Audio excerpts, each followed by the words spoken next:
സവോള ബജി ഉണ്ടാക്കുന്ന വിധമാണ് ഞാനിവിടെ പറയുവാൻ പോകുന്നത്. സവോള ചെറുതായി അരിയുക, കറിവേപ്പില, ഇഞ്ചി ചെറുതായി അരിഞ്ഞത്, പച്ചമുളക് ചെറുതായി അരിഞ്ഞത്, കുറച്ച് മുളക് പൊടി, മഞ്ഞൾപ്പൊടി, കായം, സോഡാപ്പൊടി, ഉപ്പ്, 1 കപ്പ് കടലമാവ് എന്നിവയാണ് ബജിക്ക് ആവശ്യമുള്ള സാധനങ്ങൾ. കടലമാവാണ് ഇപ്പോൾ നമ്മൾ എടുത്തിരിക്കുന്നത്. അതിനകത്തോടെ നമ്മൾ അരിഞ്ഞു വെച്ചിരിക്കുന്ന സാധനങ്ങളെല്ലാം ഇട്ട് യോജിപ്പിക്കുവാൻ പോവുകയാണ്.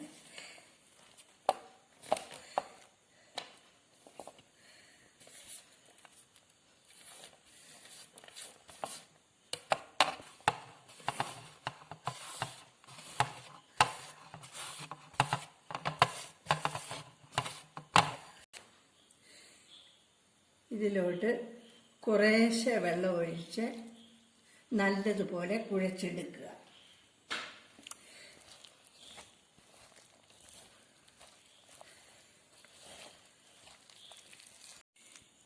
ഇങ്ങനെ നന്നായി കുഴച്ച ശേഷം ചെറിയ സ്പൂൺ കൊണ്ട് കോരി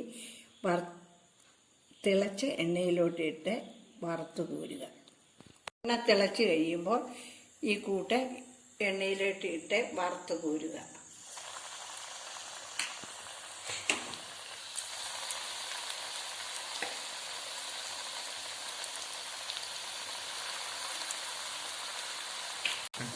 ഇതുപോലുള്ള വീഡിയോ ലഭിക്കുന്നതിനായി ഈ ചാനൽ സബ്സ്ക്രൈബ് ചെയ്യുക.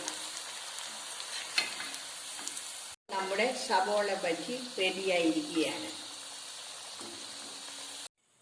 സൈഡിൽ വച്ചിരിക്കുന്നത് ബജിയുടെ മുളക് ചമ്മന്തിയാണ്.